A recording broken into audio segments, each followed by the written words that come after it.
Hello बच्चों, स्वागत है आपका आपके चैनल चलो पढ़ेंगे। कैसे हैं आप सब लोग। आज का जो हमारा टॉपिक होने वाला है वो बहुत ही इम्पोर्टेंट टॉपिक है और वो है मोल कॉन्सेप्ट।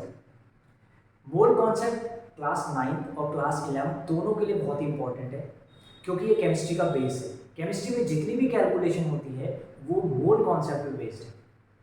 तो आइए हम इसको समझते हैं ये होता क्या है। जैसे कि आपने एक यूनिट सुनी होगी। अच्छा, हमारे पास एक केमिस्ट्री में एक यूनिट होती है, उसका नाम है मोल। तो मोल कैसी यूनिट है?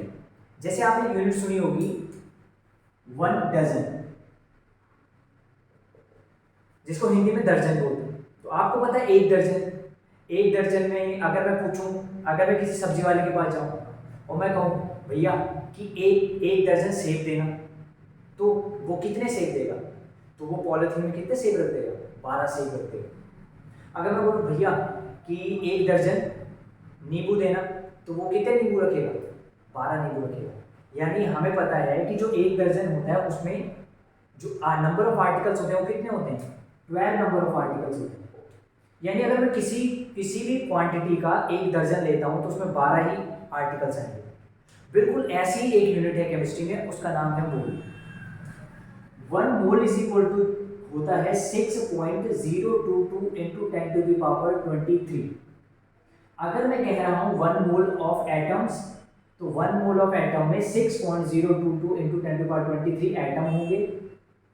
अगर मैं कह रहा हूं कि 1 मोल मॉलिक्यूल्स, तो 6.022 इंटू 10⁻23 मॉलिक्यूल्स होंगे। तो बच्चों अगर मैं ये कहूं कि 1 मोल ऑफ आयंस, तो 1 मोल ऑफ आयंस क्या हो, कितना कितना आयंस होंगे इसमें? 6.022 इंटू 10⁻23 आयंस। तो समझ आ गया होगा। तो जो मोल है, मोल एक नंबर है और 1 मोल में कितने नंबर्स आते हैं? 6.022 इंटू 10⁻23। अगर मैं एटम बोलूंगा तो एटम्स होंगे, मॉलिक्यूल बोलूंगा मॉलिक्यूल्स होंगे, आयन बोलूंगा आयंस होंगे, ऐसे ही पार्टिकल बोलूंगा पार्टिकल्स होंगे। समझ आ गया। तो बेसिकली अब इसका क्वेश्चन में कैसे यूज करेंगे, तो इसके लिए आपको क्या है, मोल का फॉर्मूला पता होगा। देखो बच्चों, नंबर ऑफ मोल्स अगर हमें निकालने हैं तो उसका पहला तो फॉर्मूला जो है नंबर ऑफ मोल्स का, वो है गिवन मास अपॉन में मोलर मास। और दूसरा जो फॉर्मूला है नंबर ऑफ मोल्स का, वो है नंबर ऑफ पार्टिकल्स अपॉन में एवोगैड्रो नंबर। अब बच्चों आप ये कहोगे एवोगैड्रो नंबर क्या है? जो ये 6.022 इंटू 10⁻23 है, इसको एवोगैड्रो नंबर भी बोलते हैं। ठीक है, आगे और समझो। ठीक, इन दो फॉर्मूले का हम यूज करेंगे और हम सीखेंगे मोल कॉन्सेप्ट। तो इसके लिए क्या है, मैंने बोर्ड पे 2 टाइप के क्वेश्चंस लिखे हुए हैं। अगर आपको ये 2 टाइप के क्वेश्चन समझ आ गए तो मोल कॉन्सेप्ट बहुत ही आसान हो जाएगा। तो आइए बच्चों स्टार्ट करते हैं। मैं इसको मिटा दे रहा हूँ, आप इसको नोट कर लें।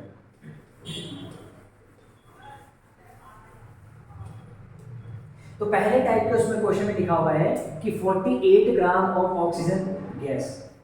ठीक है, इसमें मेरे को क्या निकालना है? नंबर ऑफ मोल्स निकालना है। तो बहुत ही आसान है। देखो, हमें पता है number of moles is equal to होता है गिवन मास अपॉन में मोलर मास। ठीक है, ये तो आपको पता है। ठीक है, अब पहली बात गिवन मास क्या है? गिवन मास वो है जो हमको क्वेश्चन में दिया है। 48 ग्राम ऑक्सीजन गैस दी हुई है, तो 48 ग्राम जो है वो हमारा गिवन मास है। तो हम लिख लेंगे कि जो हमारा गिवन मास है वो है 48 ग्राम। तो बच्चों अब क्वेश्चन ये आता है कि मोलर मास क्या होगा। तो मोलर मास क्या होगा वो हम निकाल सकते हैं। देखो, ऑक्सीजन गैस, ऑक्सीजन जो होता है ना वो O2 के फॉर्म में होता है, गैसेस फॉर्म में O2 फॉर्म में होता है। तो इसका आप मॉलिक्यूलर मास निकाल सकते हैं क्या? बहुत आसान है, आपने टेबल याद की होगी। ऑक्सीजन का जो मास होता है, एटॉमिक मास, वो कितना होता है? 16। और ऑक्सीजन कितने हैं? 2 हैं। तो 16 इंटू 2 कितना हो जाएगा? तो 32 हो जाएगा। तो ये अगर मैं इसका मॉलिक्यूलर मास निकालूं तो 32 U होगा। लेकिन अगर मैं 32 को ऐसे लिख लूं 32 ग्राम, तो बस आपने क्या करना है, जो ये U है ना, U को G में लिख देना बस। तो 32 ग्राम जो होगा वो मोलर मास होगा। मोलर मास का मतलब समझते हैं आप? मोलर मास का मतलब है कि 1 मोल ऑफ O2 जो है उसका क्या है, मास कितना होगा? तो उसका मास होगा 32 ग्राम। कितना होगा 32 ग्राम। बहुत आसान है ना। आप क्या करेंगे, मॉलिक्यूलर मास निकालेंगे, मॉलिक्यूलर मास जो होगा उसको आप ग्राम में लिख देंगे, बस जस्ट ये करना है, तो ये मोलर मास हो जाएगा। तो अगर मैं पूछूँ इसमें नंबर ऑफ मोल्स कितने हो जाएंगे, ये पहला क्वेश्चन है ना हमारा। हाँ, तो गिवन मास हमारा है 48 ग्राम और मोलर मास है 32 ग्राम। तो ग्राम से ग्राम कैंसिल, आप इसको डिवाइड करो, 2 2 जा 4, 2 4 जा 8, इसको 2 16 जा, 2 से डिवाइड करो, 2 12 जा, 2 8 जा, अभी भी 2 से डिवाइड करो, 2 6 जा, 2 4 जा, 2 3 जा, 2 2 जा। तो 3 को 2 से डिवाइड करेंगे तो बच्चों डिवाइड करना तो आता होगा आपको, है ना।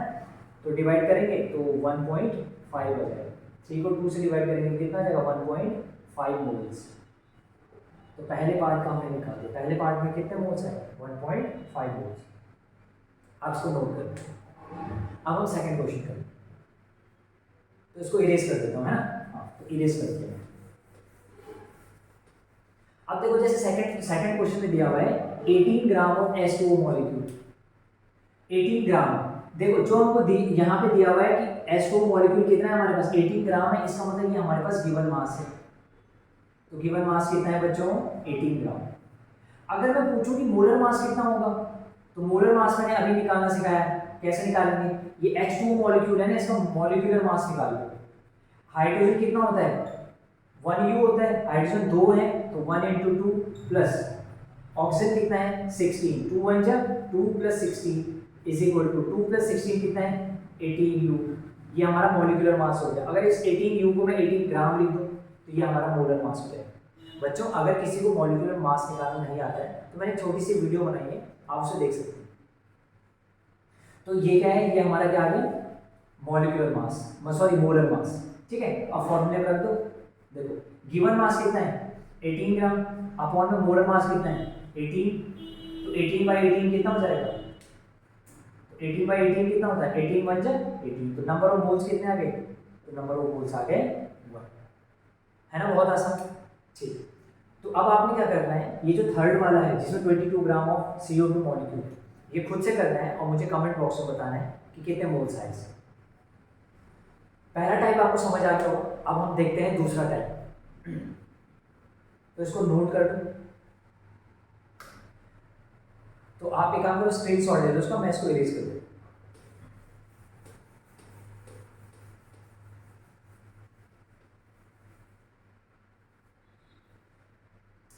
तो जो हमने दूसरा फॉर्मूला पढ़ा उस पर हमारा है टाइप 2 क्वेश्चन।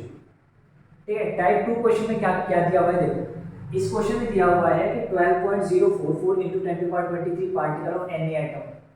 ठीक है, यानी कि हमको गिवन नंबर ऑफ पार्टिकल दिए हुए हैं। गिवन नंबर ऑफ पार्टिकल्स कितने हैं, तो गिवन नंबर ऑफ पार्टिकल्स हैं 12.044 × 10⁻23। ठीक है, ये गिवन पार्टिकल्स है। और हमें पता है एवोगैड्रो नंबर क्या होता है।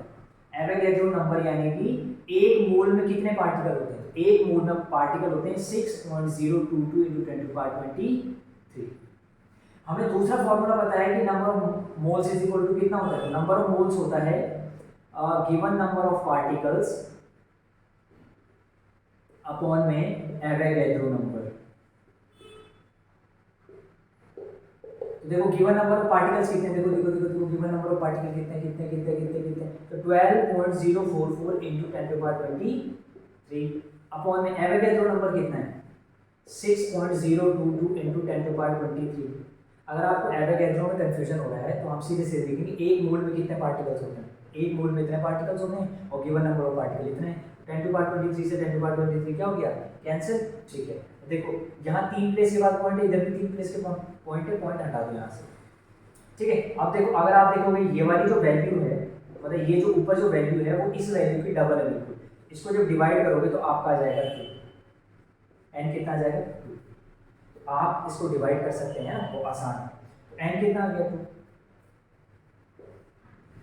तो क्या बच्चों आपको समझ आया कि टाइप सेकंड क्वेश्चन बहुत ही आसान है ना। मैं आपको दूसरा भी करके बताता हूँ। ठीक है, देखो सेकंड पार्ट में क्या कह रहा है ये कि 8.066 × 10⁻23 पार्टिकल ऑफ ओ एटम, यानी कि यहाँ पर गिवन नंबर ऑफ पार्टिकल कितने दिए हुए हैं, तो देखो गिवन नंबर ऑफ पार्टिकल्स, तो गिवन नंबर ऑफ पार्टिकल्स है बच्चों कितने 8.066 × 10⁻23। और हमको पता है कि एवोगैड्रो नंबर क्या होता है। एवोगैड्रो नंबर मतलब क्या है कि एक मोल में कितने एटम्स होते हैं, तो 6.022 इंटू 10⁻23 होते हैं, है ना। अब हमें ये भी पता है कि n इज इक्वल टू, दूसरा फॉर्मूला क्या है, तो दूसरा ये है कि गिवन नंबर ऑफ पार्टिकल, बच्चों बोलो, given number of particle upon में एवोगैड्रो नंबर। तो गिवन नंबर ऑफ पार्टिकल कितने हैं, तो given number of particle 8.066 into 10⁻23 और डिवाइड बाई कितना 6.022 इंटू 10⁻23। अब 10⁻23 से 10⁻23 कैंसिल हो जाएगा, ठीक है। 10⁻23 से 10⁻23 कैंसिल हो जाएगा, तो 8.066 अपॉन में 6.022, तो 6 ये जगह 2.33 अप्रोक्स, इतना नहीं सॉरी, ये आएगा 1.33 अप्रोक्स। अगर इसको डिवाइड करेंगे आप तो ये आएगा 1.33 अप्रोक्स, ठीक है। एक बार मेरे को कैलकुलेशन करना, मेरे को बताना क्या है मैंने सही कैलकुलेट किया है, ठीक है। आप कैलकुलेट करना और मेरे को कमेंट बॉक्स में बताना कि आपको ये समझ आया नहीं। अगर समझ नहीं आया तो मैं क्या है एक बढ़िया एक और वीडियो लेके आऊँगा जिसमें हम क्या है न्यूमेरिकल्स करेंगे, बहुत सारी न्यूमेरिकल प्रैक्टिस करेंगे, ठीक है। आपने भी क्या है ज़्यादा से ज़्यादा क्वेश्चन लगाने और मोल कॉन्सेप्ट आपको क्लियर हो जाए। अगर बच्चों आपको इस समझ आया तो लाइक करें और अपने जैसे स्टूडेंट जिनको ज़रूरत है उनके साथ शेयर करें। Thank you very much.